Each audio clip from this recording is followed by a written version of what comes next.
kasih nanti Horas. Jadi betul tadi modal apa namanya MC kita bilang jam ngantuk ya.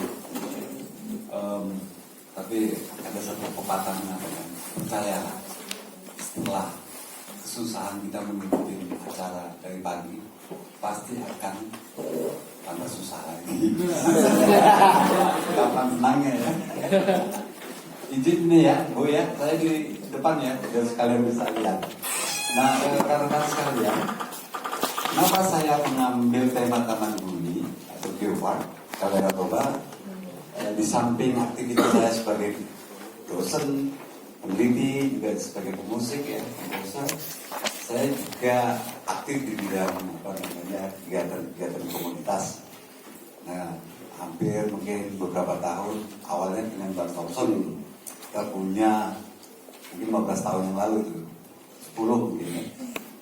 Kita bikin satu yang disebut kegiatan Save Tahu misalnya Tour de Toba, kemudian lahirlah komunitas namanya Jendela Toba. Itu sebetulnya concern tentang Danau Toba, alam manusia dan sebagainya. Kemudian kita tertarik itu untuk karena memang cinta sama itu.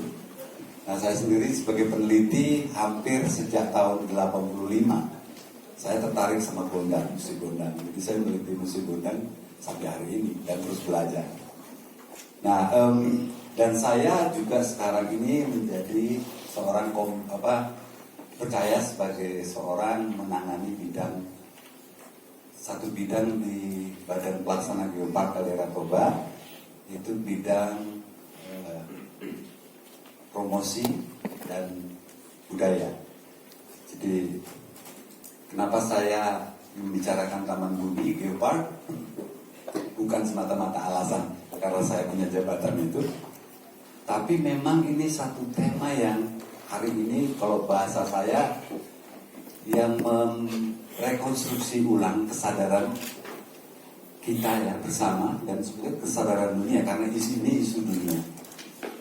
Jadi Taman Bumi itu sebenarnya satu isu yang menempatkan kita ini hidup di satu taman kalera yang satu-satunya terbesar di muka bumi di dunia. Dan cerita ini sebetulnya dibenarkan secara geologis. Jadi dalam perspektif geologis, perubahan dunia itu akibat letusan Gunung Toba. Itu 3 kali kejadian dan akhirnya kita bisa berdiri di Pulau Samosir ini sebetulnya abdul pengangkatan.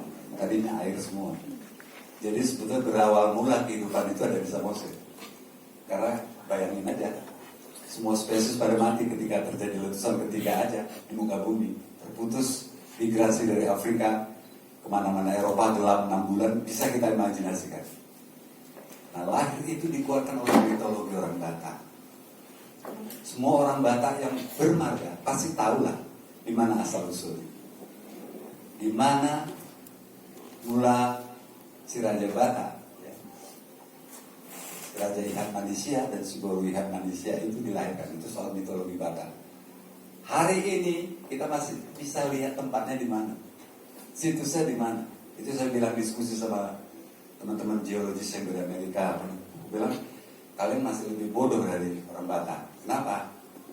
Mencari pusat titik letusan yang terakhir aja nggak tahu mereka di mana sampai hari ini. Orang Batak gampang, itu asal usul dia tinggal tunjuk usul gue. Jelas kan? Dan orang Batak nggak ngarang gue. Karena apa? Itu tuh lihat di bawahnya. Ada desa namanya Cianjur. Jelas barang itu istilahnya kalau orang sekarang. Mau menyebar sekarang sampai di Antartika sana pun ada. Ya. Saya di Amerika waktu sekolah ketemu orang Batak.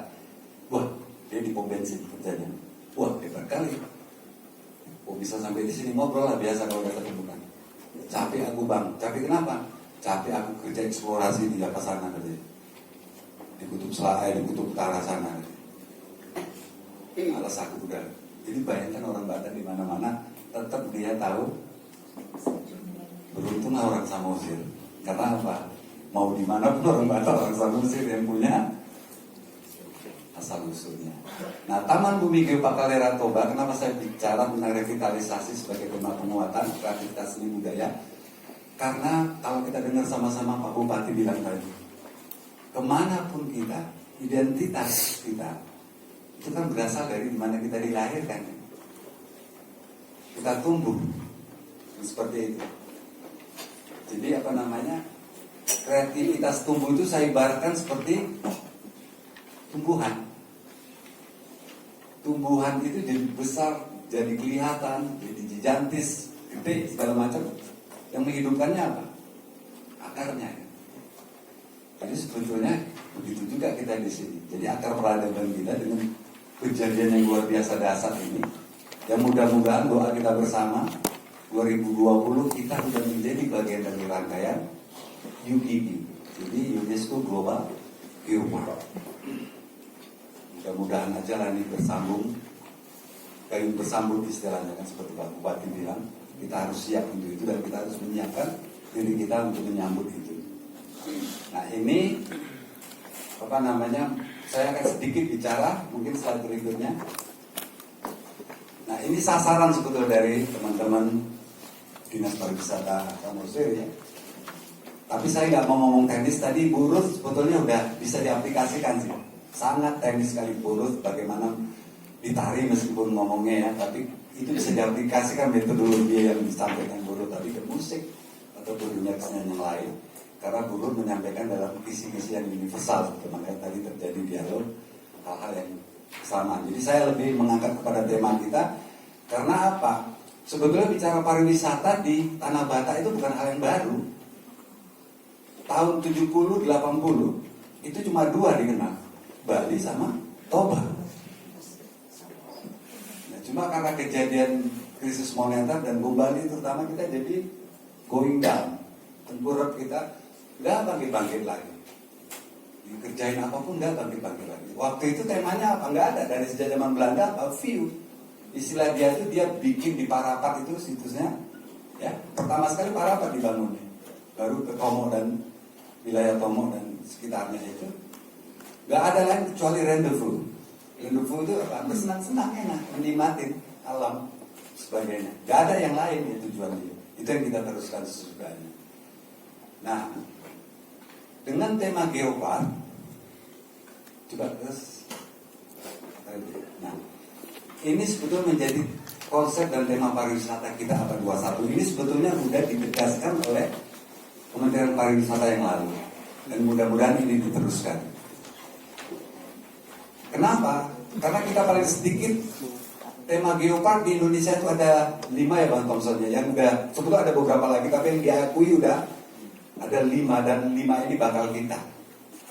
Dan ketika bicara tema geopark, yang terbesar meliputi semua dari yang 5 kecil-kecil ini, ya kita.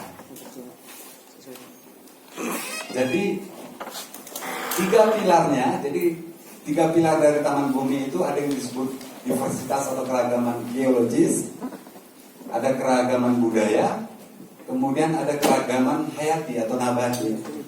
Kalau di tempat lain, bisa di Batur, yang lain, ada situs geologinya, manusianya nggak ada. Jadi ada minus. Kita yang di sini di Taman Bumi Geopark Kalera Toba lengkap semuanya. Ada manusianya, ada tumbuhannya. Kalau sekarang yang lagi ngetop, semua pasti tahu. Di mana mau cari andaliman? Ini spicy yang kalau kena lidah langsung urat saraf di otak terjenjer dia. Ini seperti ini. Teman saya kemarin orang Jepang pulang minta titip dibeliin itu. Jadi gimana mau carinya? Nah itu baru salah satu contoh misalnya ya. Manusianya, lihat aja puak-puak kita di seputar, saya bilang di seputar Kalera kan. Lihat Toba, udah beda kontras sama Karo, ekspresi keseniannya dan sebagainya. Jadi saya bilang itu bukannya sombong, yang paling lengkap ngomong geopark ya kita. Jadi sebetulnya yang jadi motor geopark Taman Bumi di Indonesia, di Nusantara ya kita. Nah ini dari sudut potensi. Berikutnya deh. Nah ini tadi saya bilang ya. Nah kita nanti di konteks revitalisasi. Jadi dalam perspektif geopark ada tiga hal kalau menurut UNESCO ya, misinya UNESCO. Nanti kita tinggal terjemahkan ke misi kita. Ada konservasi, ada edukasi dan ekonomi. Itu output yang terakhir. Tapi dalam kegiatannya itu, dalam kebudayaan ada yang disebut revitalisasi. Kalau di dalam biodiversity ada yang disebut konservasi. Jadi semua bukti-bukti situs dari 3 kejadian letusan Gunung Toba dan abdomen Samosir itu harus secara bersama kita konservasi, kita jaga itu. Supaya apa? Situs itu menunjukkan kejadian. Ya. Mana batu yang menunjukkan letusan pertama? Mana letusan kedua? Mana yang 3.000 tahun lalu letusan ketiga misalnya kan? 300.000 tahun yang lalu. Itu ada sekarang. Itu teman-teman geologi udah memetakan itu semua. Ya, udah ada dia semua. Jadi kalau para tamu nanti para turis mau datang dia mau lihat geological fact atau fakta geologisnya ada gitu. Belum lagi produk kebudayaannya. Kuburan batu kita punya di sini ya Bu ya. Celagan ya. Ada Pak. Itu hanya beberapa di dunia yang tradisi cemetery kuburan itu ya, buat seperti ini. Nah, dalam konteks biodiversity itu restorasi. Jadi restorasi ini dipakai Jepang untuk memulihkan dirinya setelah Perang Dunia Kedua. Tapi istilah restorasi itu dari istilah botanikal ya, di pertanian. Restorasi itu sebenarnya mengembalikan tumbuhan itu, habitat itu kepada organismenya, organik, secara organik. Ini memang satu kerjaan orang yang lain, bukan kerjaan kita, karena kita urusannya budaya sama sendiri. Itu misalnya apa? Hari ini makanan yang hasil organik itu jauh lebih mahal ya, semuanya dibanding yang pakai pestisida dan sebagainya. Kemarin kita dapat berita sedih dari Gayo, kopinya sudah ketahuan dan itu diingatkan ada racun. Ternyata di studi ada unsur-unsur cyanida di dalamnya yang lain. Makanya teman-teman kita di sini punya mudah-mudahan mulailah nanti merubah kita buat pendekatan ini kepada hal yang organik, sehat kok. Saya bilang tinggal di Samosir di seputar Danau Toba 3 hari itu menghasilkan apa? Oksigen yang baru, membuang penyakit saya selama 3 bulan di Kota Medan. Makanya Bang Thompson lebih senang dia, lebih banyak tinggal di sini kan, pindah-pindah. Saya nggak bisa karena ngajarnya di Medan. Jadi 3 bulan udara knalpot segala macam saya itu dibersihkan 3 hari di sini. Jadi udara aja udah punya. Jadi mestinya kalian yang bangga, yang paling sehat itu sekarang kalian loh. Bukan yang tinggal di Jakarta atau yang di Medan.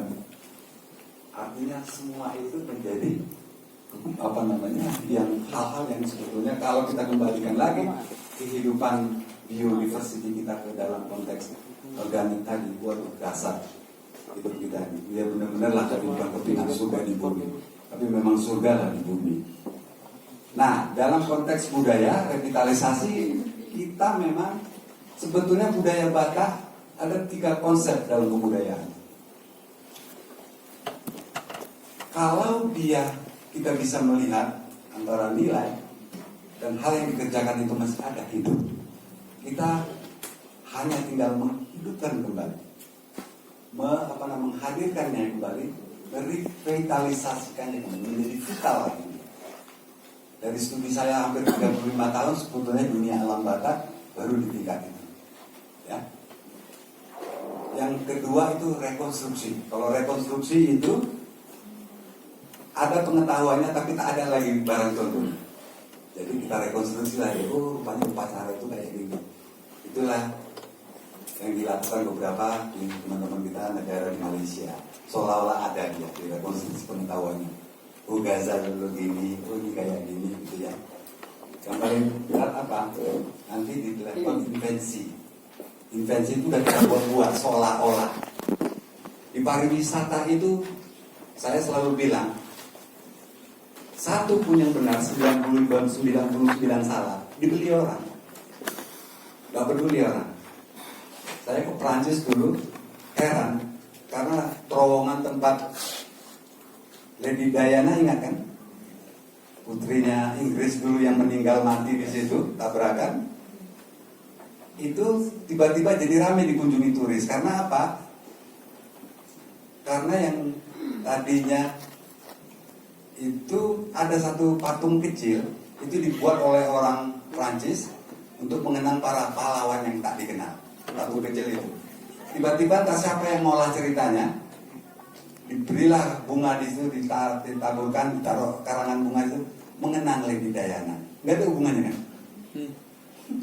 Jadi yang tadinya untuk Pahlawan. untuk mengenang pahlawan tak dikenal, dia jadi cerita baru. Jadi di pariwisata adik-adik, teman-teman semuanya, itu sah aja. Istilah orang Medan, ngarang dia, tapi ngarangnya pun dibeli, ya nggak apa-apa. Nah, Danau Toba kita cerita, kita nggak ada yang cerita yang bohong. Jadi di konteks culture kita ya, potensi kita. Saya buat 2 tahun lalu, saya membawa ada 40 musisi dari Spanyol yang dipercayakan oleh Dirjen Kebudayaan, dibawa ke dalam Danau Toba. Nah, saya bawa ke Sigulati. Waktu itu jam 12 siang. Bayangkan orang dari Spanyol di terik matahari jam 12 siang diminta untuk main musik. Siapa yang mau, kita aja lari kan. Tapi begitu saya cerita, ini kita berdiri di satu situs yang bagi orang Batak dalam alam mitologinya, disitulah dia dilahirkan orang pertama. Saya tunjuk Bukit Pusubui. Dan desanya, pertama sekali desa orang Batak, lihat di bawah, itu ada namanya Cianjur Mulamul. Jadi kita sekarang berdiri di antara di mana asal orang Batak pertama dan Desa pertama orang Batak bermula. Apa tahu teman-teman? Dikeluarkannya selunya semua segala macam. Dia main di konser karena apa? Dia merasa, dia bilang habis konser dia main, dia bilang apa? Kami di Eropa mencari di mana asal nenek moyang kami itu susah kan sekarang. Dia nggak bisa bayangkan orang yang udah di mana-mana di abad 21 masih ada desanya. Saya mau tanya sama teman-teman, itu ngarang atau enggak ada? Hah? Enggak, ya memang benar situsnya ada, marganya ada. Kita mau cari pomparannya ada di mana-mana, tapi marga utamanya ada di sana. Siapa turunan Tatea Bulan, Sari Beraja tahu sampai hari ini. Itu yang saya bilang, kan gak ngarang kan apa. Nah, tinggal mau diapain tanya Bang Thompson nanti. Diolah sesuatu di sana. Itu luar biasa. Kedua saya bilang altar besar ya orang Batak ini, opung-opungnya gue hebat sekali. Kalau kita lihat batu ubun, cuma altar yang luar biasa. Mau cari pentas sebesar kayak gitu di mana, Burus? Luar biasa. Itu yang saya bilang ini nanti jadi sama-sama kita kita gali itu. Saya bilang beruntunglah dalam konteks kalau daerah Toba ini orang Samosir. Orang Samosir punya semua situ saya. Terus nih. Nah, ini sebelumnya ada di bawah ada istilah integrated creative concept. Jadi ketiganya ini dia terhubung. Ya. Banyak sekali saya lihat upacara waktu itu di Samosir di sekitar Batu Hobong daerah sana. Ini semua sudah antara elemen-elemen yang ada itu nggak lari dari ketiganya. Dia bikin persembahan ikannya dari mana? Dari alamnya itu sendiri.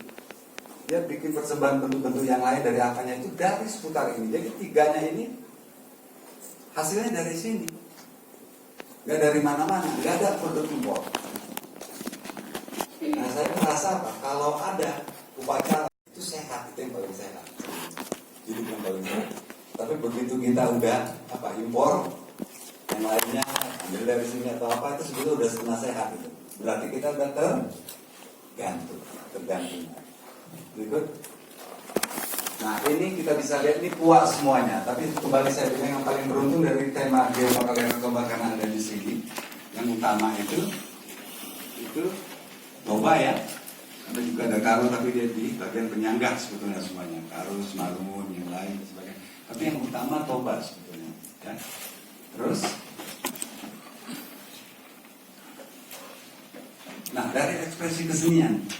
Ini kalau dicari di dunia lain, dari musik aja, nanti tema kita musik ya. Ini hal-hal yang unik semua. Makanya Puak Batak ini menarik ya. Berdekatan aja bertetangga pun udah beda-beda ya kan? Nah si Toba ini punya macam-macam. Kalau dalam ilmu musik ada yang terdorong aerofon, alat tiup, ada yang dipukul, ada yang idiofon, jenis gongan, ada yang chordofon. Itu kalau kita lihat perbandingannya, ya, kita punya 3 bentuk ekspresi perkusi dari masing-masing Batak yang sangat berbeda, unik, ya. Tapi 3-tiganya itu, kalau saya ngomong perkusi dunia, ya, masih laku jualan saya. Kenapa? Saya bisa buktikan gendang terkecil di muka bumi itu adalah gendang garu yang kecil ini. Ini diameter 150 cm, terkecil. Kemudian yang terbesar di dunia ada dari Buah Mandailing. Gordang 9. Gordang 9. Ada 9 lagi. Tiba-tiba di tengahnya ada si Toba yang namanya Taganing. Coba deh tanya supaya dapat hanya. Ya. Ini salah satu ekspresi perkusi yang disebut drum chimes. Jadi dia bernada. Perkusi drum yang bernada. Dia dituning, ada nadanya. Kategori itu. Dan itu unik. Gak ada. Konon katanya ada di Burma satu, Saingwai. Gak tahu apakah ada hubungan. Saingwai, Taganing. Terus Entenga ada di Afrika. Entenga dimainkan oleh beberapa orang. Tapi Taganing dimainkan sendiri. Makanya dibilanglah gak ada yang mengalahkan lain. Taganing kita dalam istilah musik disebut true drum chimes. True, yang bener-bener. Kalau lu ecek-ecek itu, yang Entenga ecek. Kan gitu. Mestinya kita udah jualan ini ya Bu ya. Mau main drum chimes. Nah itu Pak Goci yang tahu, cunginnya jangan sembarangan. Dia yang tahu nadanya seperti apa. Tadi ada Pak Goci kita di sini ya. Jadi nggak asal pukul aja Taganing. Ada nadanya. Seperti itu. Terus, nah ini semua sebetulnya menyangkut kearifan kita. Jadi hari ini sebetulnya kalau kita mendengar kembali pernyataan Pak Bupati tadi pagi, di samping kita membangun kreativitas, sesungguhnya kita harus memberikan pengetahuan kita, kesadaran kita terhadap kearifan kita di sini. Ini seperti apa? Ya kan? Intinya apa? Sebetulnya kearifan itu kalau ditarik secara lebih luas, ya, kearifan itu segala sesuatu yang menghidupi masyarakat yang hidup di kehidupannya. Agak abstrak ya. Masyarakat yang hidup di kehidupannya, ya putaran dia. Saya tuh kagum waktu meneliti Gordang. Ini dulu orang Gopung-Gopung ini kok hebat kali ya. Ada gondang namanya si Meo Eo. Ya apa pula si Meo Eo. Rupanya waktu ditunjukkan baru saya ngeh, Bapak Ibu, teman-teman. Jadi bayangkan di danau itu ada rupanya tumbuhan yang gini aja dia. Apa nama tumbuhannya pun? Apa tuh? Seperti rumputan dia. Lumut. Limut. Limut ya. Jadi dulu Opung itu aja menunjukkan keindahan lumut yang gini aja di air kan nggak berhenti tuh. Terus aja selama ada ombak ya gini terus ya. Ada gondangnya. Hebat kali. Nah belajar musik lagi saya itu lihat ada Beethoven, ada wah yang lain. Mantap. Tapi kenapa orang Opung dulu bikin ada namanya gondang si buka pikiran? Berarti ngumpetnya pikiran orang selama ini. Begitu dimainkan dia terbuka dan selalu dimainkan di pembuka dia supaya keren-keren. Hebat kali dia ini. Capek saya nyari di berbagai budaya yang lain, ada nggak bikin musik yang untuk itu? Maksud saya sampai hal-hal kecil pun jadi perhatian dia. Di alam tadi kan flora fauna. Nah di apa namanya floranya udah saya tunjukkan tadi.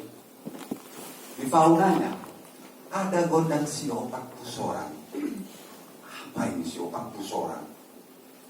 Ternyata saya baru tahu, nggak main-main loh rupanya bikin kerbau untuk persembahan. Dia harus opak pusoran. Memang betul Pak, ada titik yang saya lihatkan. Dan si tiko tandu, apa sana? Tiko tanduk.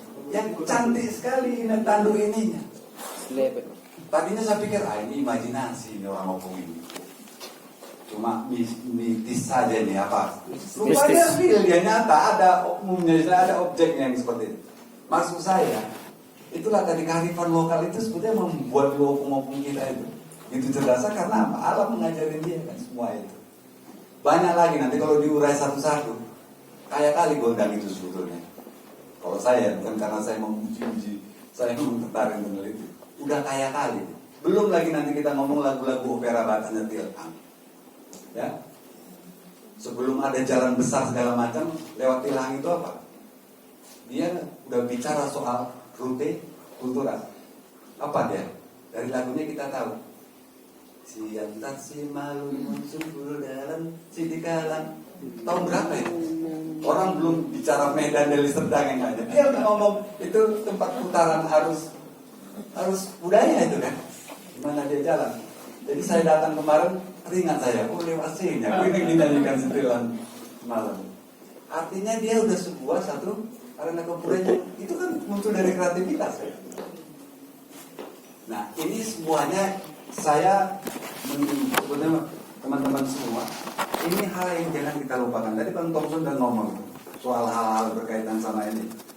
Jadi kenapa opung-opung kita marah misalnya yang sekarang? Kenapa opung itu? Kenapa nih?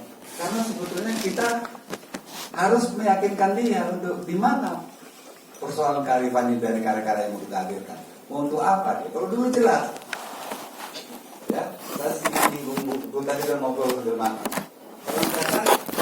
kalau Manoto, ya, kalau saya yang ritual yang dia ada tadi. Kalau diginikan dia sambil dikonsumsi, berarti apa? Udah tahu dia. Oh berarti anak borunya sama hula-hulanya.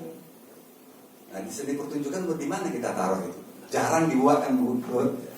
Karena apa? Ya memang gak ada konteksnya seperti Baru bilang. Tapi yang Mangalia, yang Serser, yang ini, itu semua punya makna.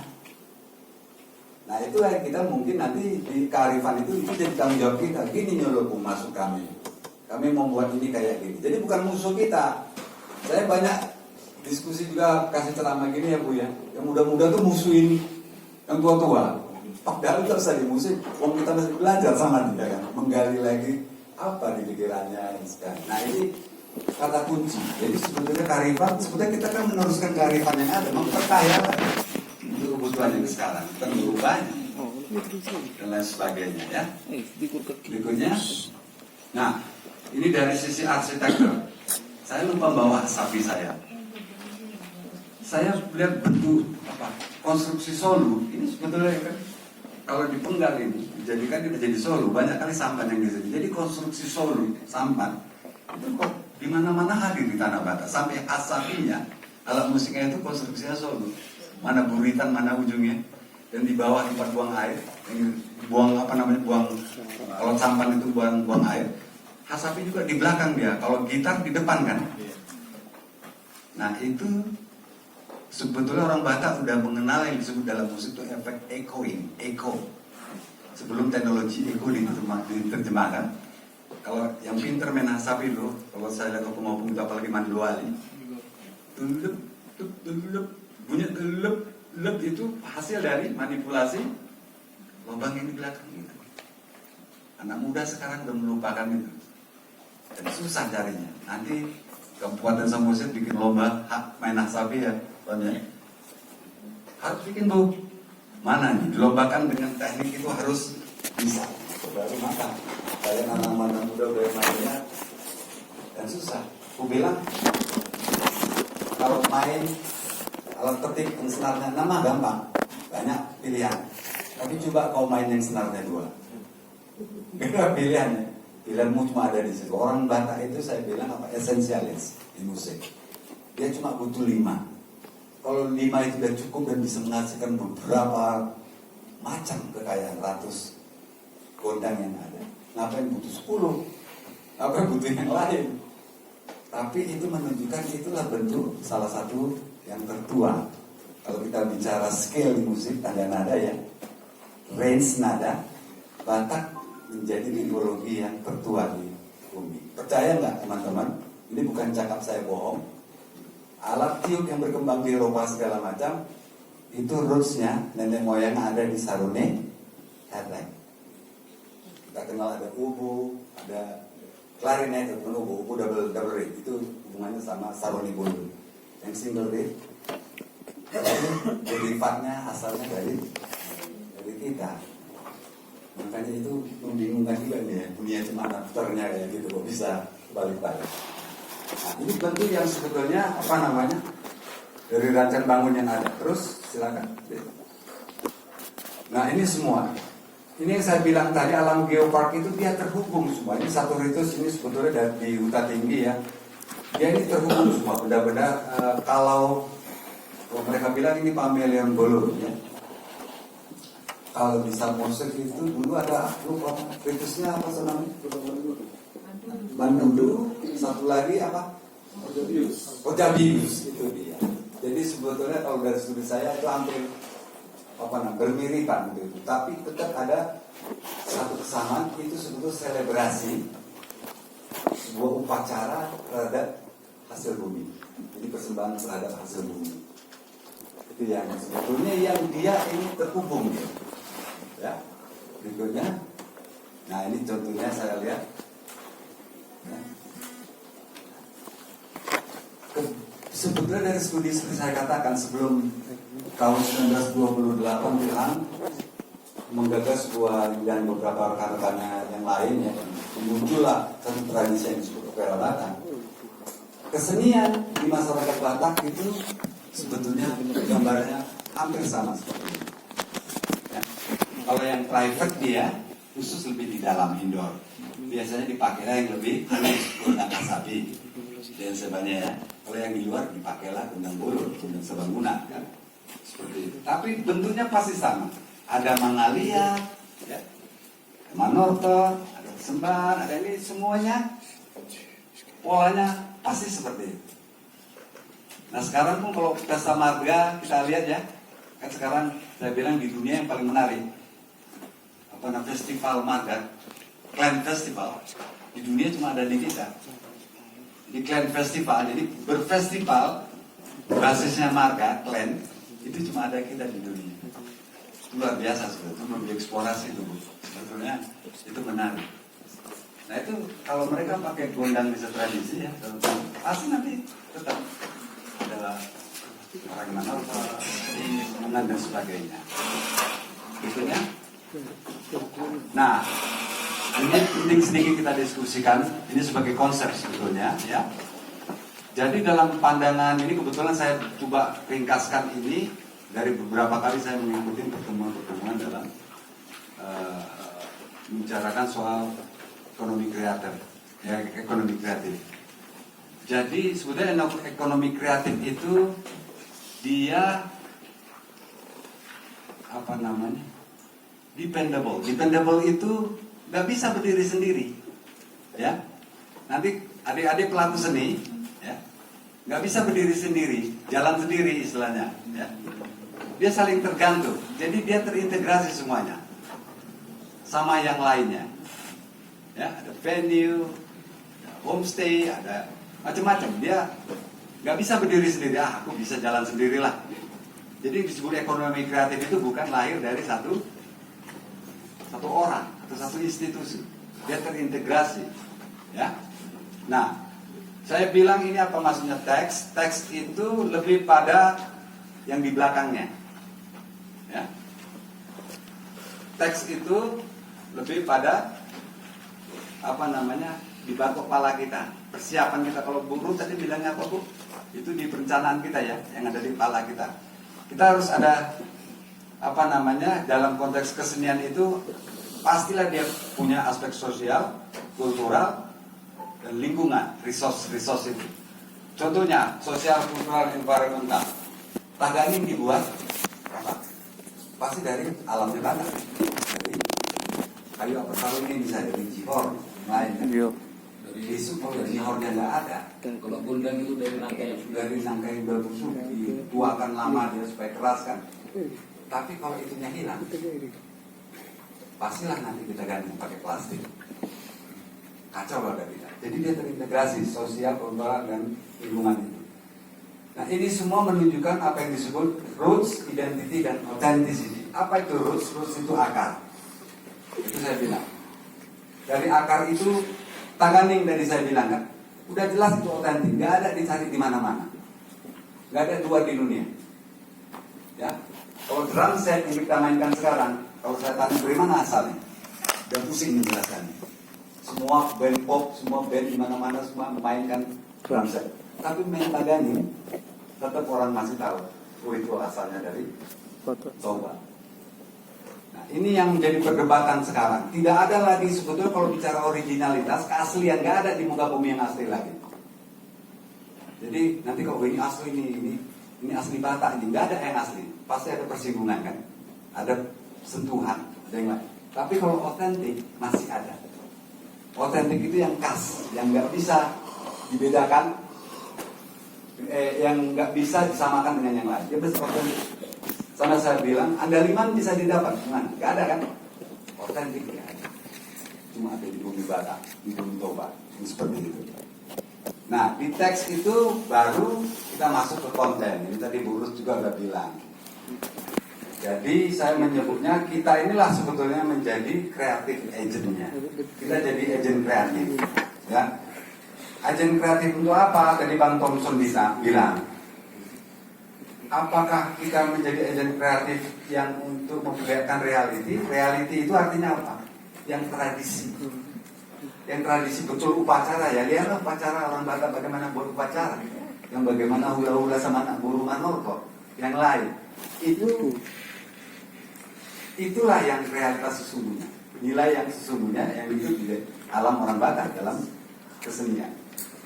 Yang kedua ada yang disebut modifikasi. Nah ini modifikasi kalau istilah saya, nggak tahu nanti buruk disamakan apa ya. Modifikasi ini kita tetap pada resource yang sama, tapi kita modifikasi dia. Caranya apa? Kita mau menggambarkan itu. Saya bilang misal salah satu contoh Hutabulun. Hutabulun menghadirkan Mangaliat Hurbu. Di Hutabulun yang ditonton turis itu menggambarkan beginilah ritus orang Batak Manorto. Ada kerbau, ada Mangaliat Hurbu, ada yang ini. Nah itu bentuknya disebut modifikasi. Jadi nanti teman-teman juga bisa melakukan itu. Tergantung biasanya dia pada konten ini, ya. Oh di mana kita letakkan, ya. Nah kemudian ini yang terakhir komodifikasi. Nah inilah yang kita sering berantem. Hari ini industri budaya, ya. Ini juga sebetulnya menjadi pikiran kita bersama. Kalau di level komodifikasi, kita sesungguhnya udah mengabaikan semua nilai-nilai. Yang penting bagaimana sajian ini menarik dan apa? Dan bisa memunculkan ekonomi yang besar. Kita mau pakai dari mana sumbernya, ya, nggak ada lagi hubungannya sama sumber di mana kita ambil, kita pinjam. Yang ketiga ini sebetulnya pengaruh dari pandangan liberal kapitalisme. Ini harus saya sedikit bicara soal ideologinya ya. Karena apa? Di dunia barat itu kan filosofinya liberal kapitalisme. Mau apapun yang diambil, nggak peduli sama nilai-nilai di belakangnya. Kita kan nggak bisa gitu. Kita masih punya nilai-nilai. Jadi biasanya kalau saya perhatikan nggak tahu di tari atau di teater, Bang Thompson, ada nggak seniman-seniman kita udah masuk di tahapan komodifikasi, jadi udah mengabaikan semua nilai yang ada. Tapi kebanyakan sebetulnya antara yang berbasis tradisi itu di antara dua ruang ini, antara reality dan modifikasi. Ya. Baru elemen yang ketiga di konteks ini sebetulnya potensial marketnya. Ini sebetulnya banyak dikerjakan oleh agent-agent yang berasal dari latar belakang ekonomi. Inilah kadang-kadang problem kita. Kita jadi seniman, kita semua kan. Kita mengelolanya, kita yang ini, kita segala macam. Itu sebetulnya sebagai sistem salah. Kita cukup di sini. Tapi ini dia outputnya di sini. Ini semua memungkinkan. Ya, kita masukkan ke dalam konteks ekonomi kreatif. Tinggal kita lagi. Tapi saya ada berdoa, kemarin ada diskusi juga. Ini banyak juga ini menjadi kritikan teman-teman seniman. Itu soal etika. Ketika kita menganggap seni-seni ritual itu juga menjadi komoditi pariwisata. Ada yang terjadi di Bali, makanya kan di Bali mereka sekarang udah memilah ya.